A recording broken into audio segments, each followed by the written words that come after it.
सर्वशक्तिमान परमेश्वरका वचनहरूको वाचन संग्रह। परमेश्वरको स्वभाव बुझ्नु अत्यन्त महत्त्वपूर्ण हुन्छ।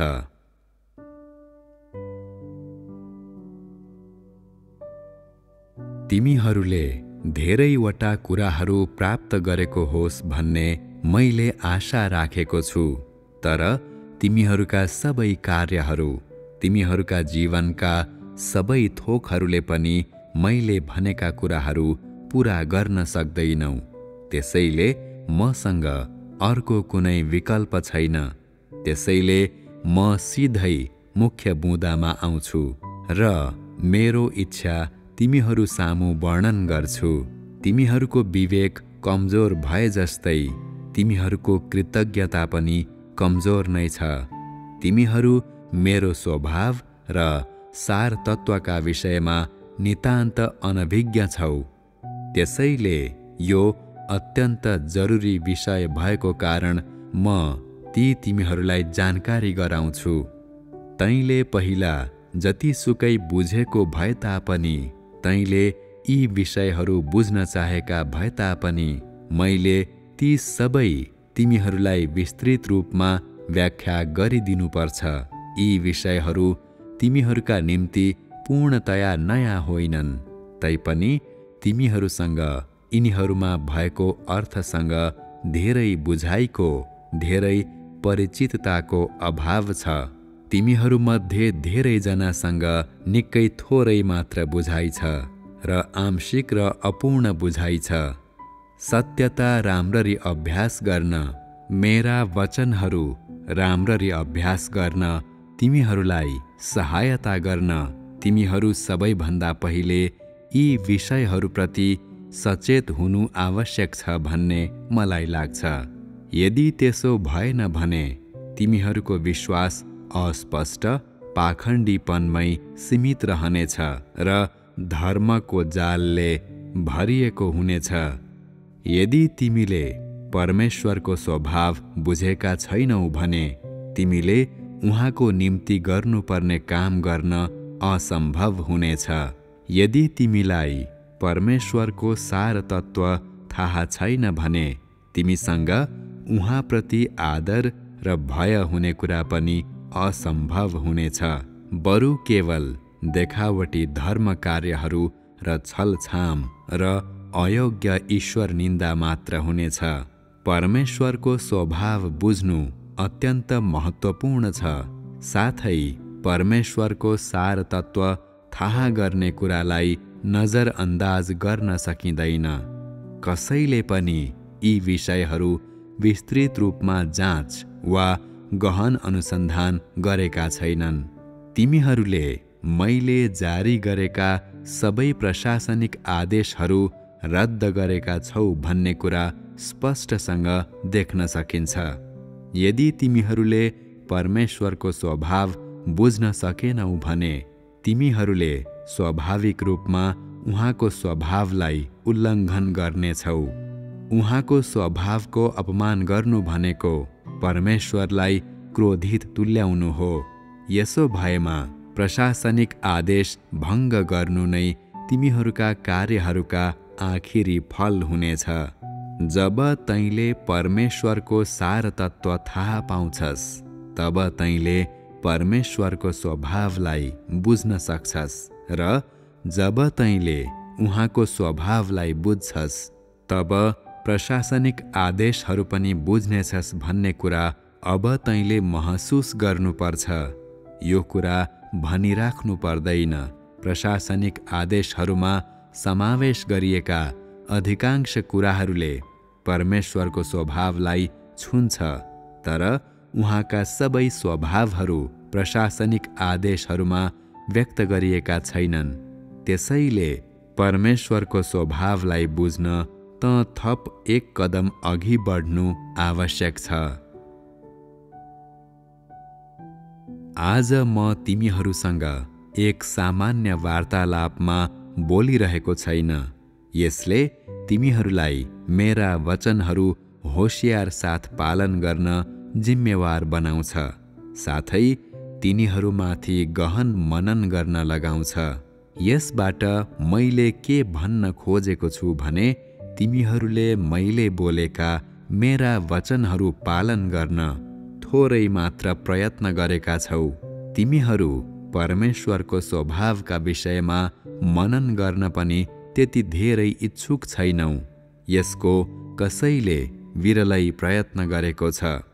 यसै कारण म भन्छु कि तिमीहरूको विश्वास शब्दाडम्बरी भन्दा केही होइन। अहिले पनि तिमीहरूमध्ये कसैले पनि तिमीहरूका सबैभन्दा मुख्य कमजोरी सुधार गर्न कुनै उल्लेखनीय प्रयत्न गरेका छैनौ। मैले तिमीहरूका निम्ति सबै पीडाहरू भोगिसकेपछि पनि तिमीहरूले मलाई निराश बनाएका छौ। यसमा कुनै आश्चर्य छैन कि तिमीहरूसँग परमेश्वरको निम्ति कुनै आदर छैन र तिमीहरूको जीवनमा सत्यताको उपस्थिति छैन।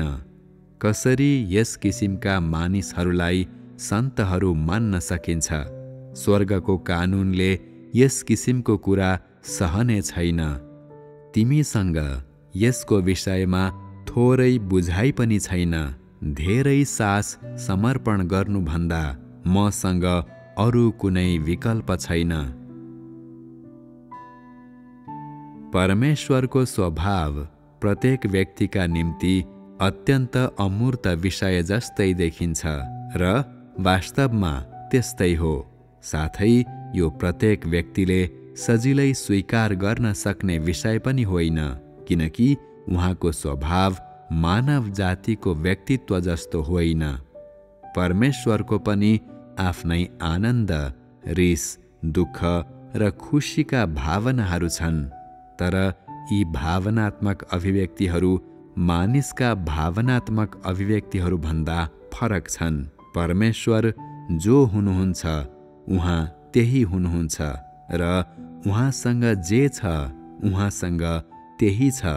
उहाँले व्यक्त गर्नुभएका र प्रकट गरिदिनुभएका सबै कुराहरू उहाँका सार तत्त्व र उहाँका पहिचानका प्रतिनिधित्वहरू हुन्।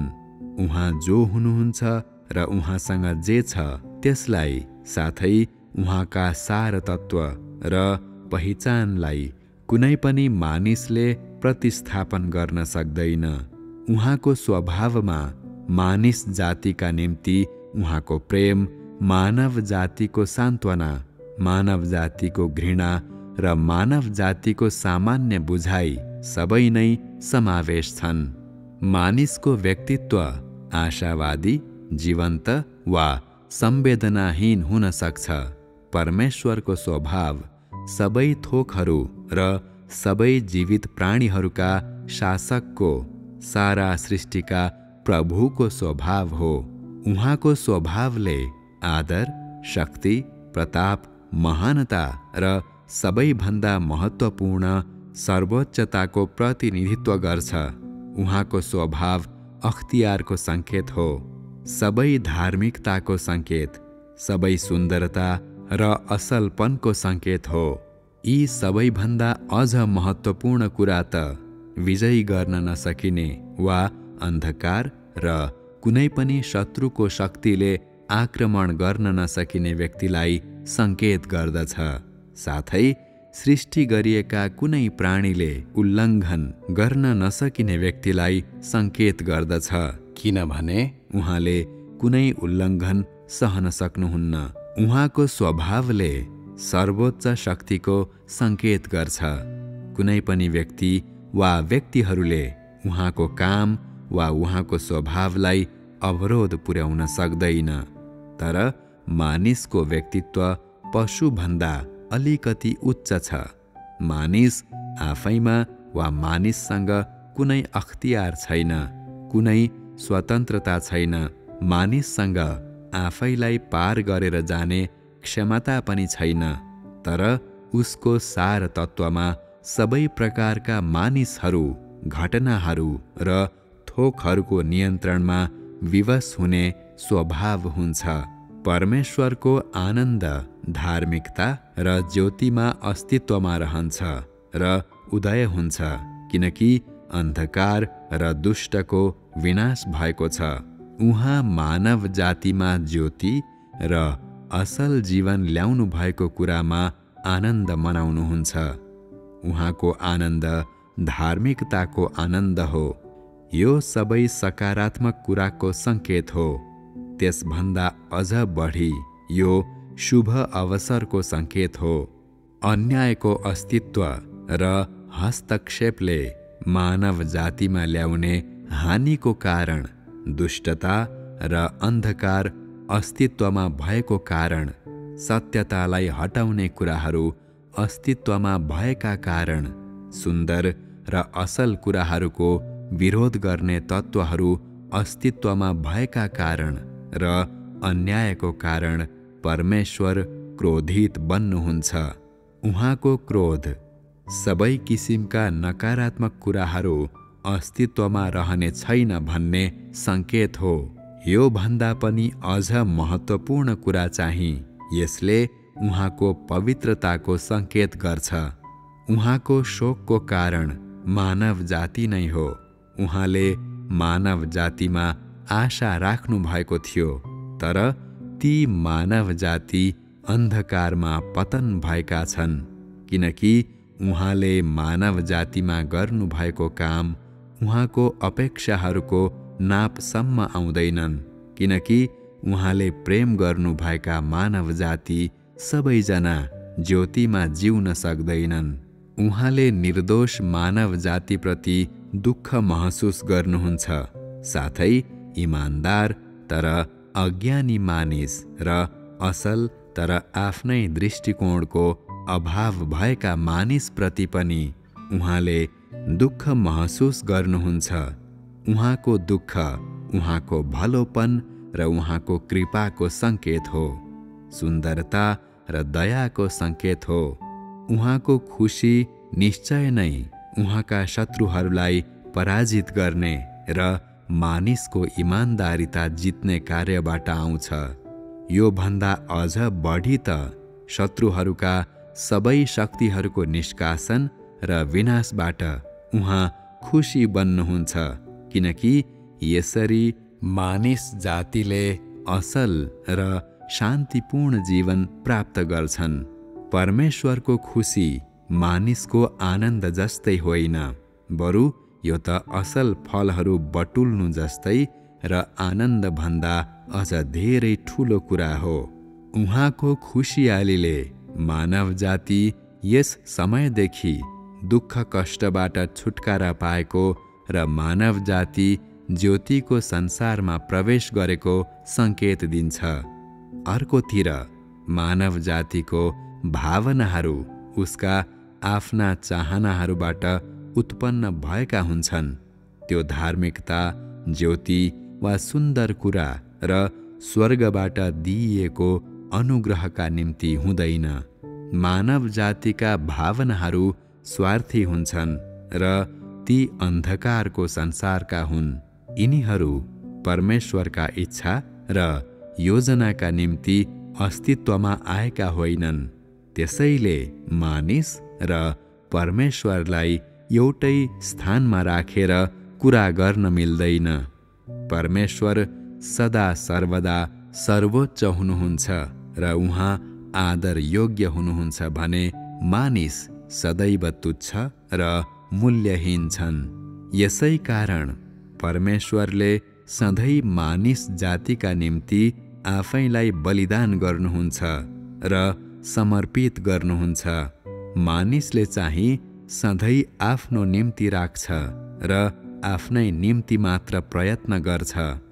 परमेश्वरले सदैव मानिसहरूको अस्तित्व कायम राख्न पीडा उठाउनुहुन्छ, तैपनि मानिसले कहिल्यै पनि ज्योति वा धार्मिकताको खातिर कुनै मूल्य चुकाउँदैन। मानिसले केही समयको लागि प्रयास गरे पनि मानिसले एउटै प्रहार पनि सहन सक्दैन, किनभने मानिसको प्रयास सधैँ आफ्नै निम्ति मात्र हुन्छ, अरूको लागि हुँदैन। मानिस सधैँ स्वार्थी हुन्छ भने परमेश्वर स्वार्थरहित हुनुहुन्छ परमेश्वर न्याय, भलाइ र सुन्दर कुराहरूका स्रोत हुनुहुन्छ भने मानिसहरू घृणित र दुष्ट कुराहरू प्रकट गर्न मात्र सफल हुन्छन्। परमेश्वरले धार्मिकता र सुन्दरताको आफ्नो सार तत्त्व कहिल्यै अदल बदल गर्नुहुन्न, तर मानिसले पूर्ण रूपमा कुनै पनि समयमा कुनै पनि परिस्थितिमा धार्मिकतालाई धोखा दिएर परमेश्वरदेखि टाढा रहन सक्छ। मैले बोलेका हरेक वाक्यमा परमेश्वरको स्वभाव समावेश छन्। तिमीहरूले मेरा वचनहरू होशियार साथ मनन गर्नेछौ र तिमीहरूले त्यसबाट निश्चय नै ठूलो फाइदा पाउनेछौ।